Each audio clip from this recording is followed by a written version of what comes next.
This message is from Manhattan District Attorney Alvin Bragg. Yo, Drake, Yo, what up? I got something to say.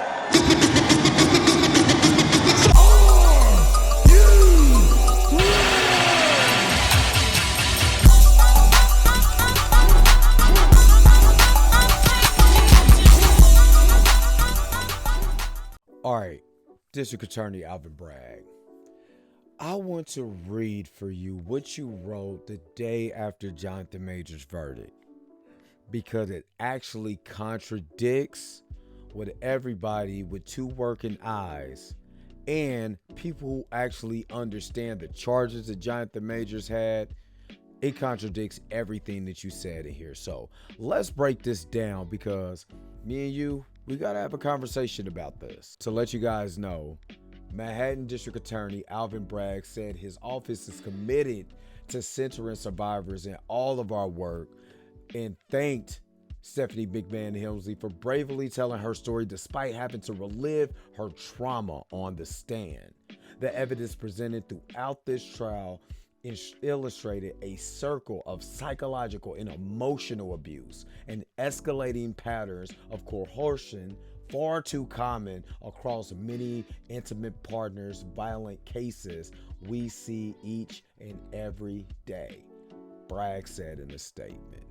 DA Braggs, if this is the case, why, oh why, was Stephanie arrested?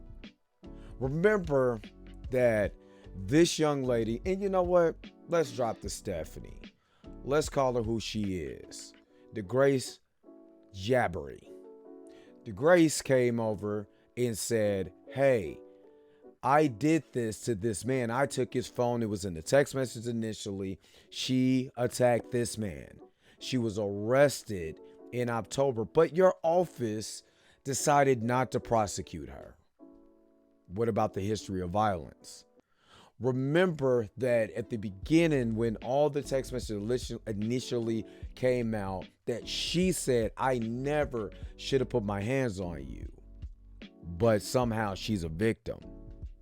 Remember that Jonathan Majors took off running away from this girl, trying to de-escalate the situation.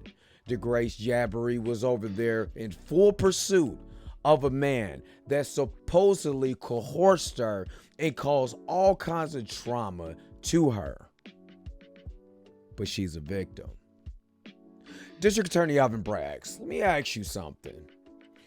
Is your office in the mode to create false allegations or to be able to have a media circus because this is a superstar? Jonathan Majors was a man on the just on a meteoric rise in Hollywood. And you guys felt it was necessary to take this man to court over misdemeanor charges that 9 times out of 10 and probably 10 times out of 10 never goes to trial. 9 times out of 10, something as petty as this is thrown out of court. And you are really pushing this man to get a year in prison over a ticket and a reckless assault. And since this woman is a victim and he coerced her, why did she go to the club with no injuries to her hand? Why did she, go and meet 3 strangers that she never knew, that she never saw before, and knew that she was away from Jonathan Majors after chasing him for 5 blocks and almost getting hit by a car? Why didn't she allow, why she was in a safe space for her to say that she was attacked by this man? Why, when Jonathan Majors came in a frame at the Lafayette camera, that she still went after him? Why, if she is the victim, she continuously, while in the middle of traffic, not stay in the car? Why Jonathan is a little legitimately trying to keep her at bay from going into traffic, what she eventually does anyway. She starts to attack him. He pushed her off to get off of him to de-escalate the situation, and the man started running and running and running. Your office decided that it was a proper thing to do to bring this victim to justice. Well, why did the Chinatown Police Department feel it was necessary to charge her with the same crimes that you guys pursued and prosecuted Jonathan Majors for? See, the words that you do is hollow, or the words that you say, because there's real victims out there, Alvin Bragg. You probably know about this because the chief of police of New York has told you about these, but yeah, you want to go after the big fish. You want to get your name out there. You want to seem like you're the warrior for all women in this Me Too movement that can be convoluted when women start to lie.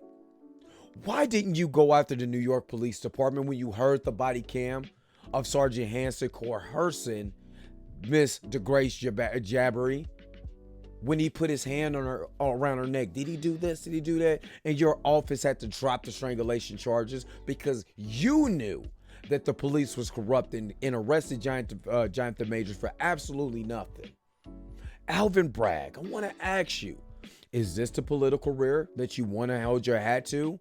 You want to be the next vice president like Kamala Harris, because she was a district attorney too. And she had a lot of baggage coming out of California. Let's not forget that. You want to follow this same suit. But you know what? This is nothing different for black people, because it's always one of you. Yes, you're the first black district attorney in Manhattan history. Congratulations. Thank you for keeping the tradition of putting black people still in their place. Because now a lot of people don't have to do the blackface thing. Well, why? Why? When they got people like you. Jonathan Majors got railroaded, and you know it. Your office know it. You knew that you guys didn't have a case. And you knew, just like with Adam Foss, if I could just get him to this plea deal, and you were pissed off that he went to trial and didn't take the deal. See, this is something that happens all the time around America, and you wonder why black people are still out here protesting against police and the system, which is perfectly designed to keep people who look like me in their place. And it's funny because you look like me, and now you're no different than Hoppin' Bob from Life, to make sure that you keep us in our place. You proved it with Jonathan Majors. You proved that without a shadow of a doubt, if you go against us, and especially if you're dating someone of the Caucasian hue and you're a black man, we'll most definitely take you down if she says you did anything despite the evidence. Everybody with two good eyeballs could see that Jonathan Majors was not the aggressor in this situation.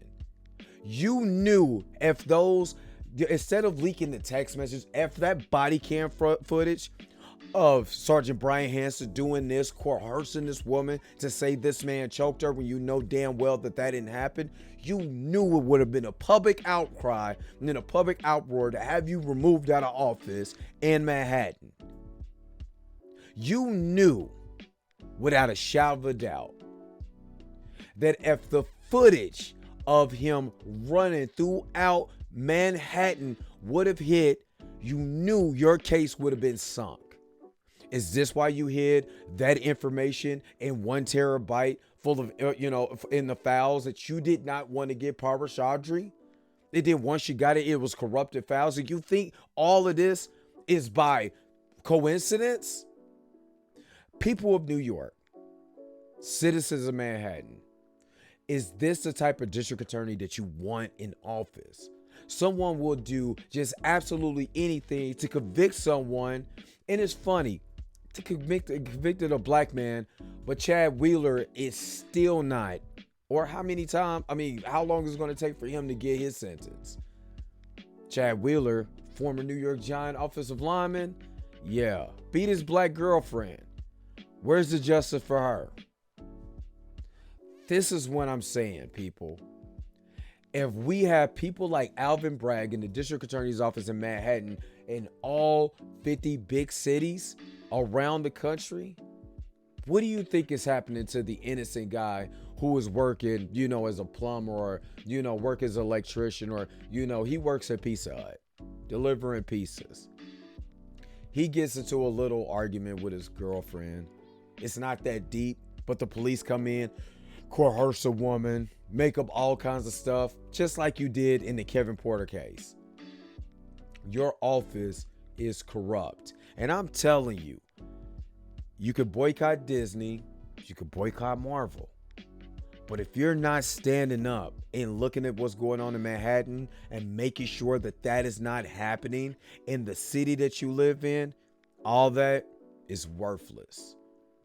Because it's about Jonathan Majors, but it's actually people bigger than Jonathan Majors. Why is it bigger than Jonathan Majors? Because it can happen to you if you're a black male. Or if you're a black woman and you're dating a white male, you might not get the protection that you think you need. See, people like him is trying to run up on a fan base, a base that he could be able to hold on to. White women in the Me Too movement that's super feminist and making sure men get put in their place. Is that bias? Is that right? Is that upholding justice in your city? So I'm urging everyone in Manhattan, vote Alvin Braggs out of that seat. Because if he's doing that to somebody with a major name like Jonathan Majors, guess what he's doing to you?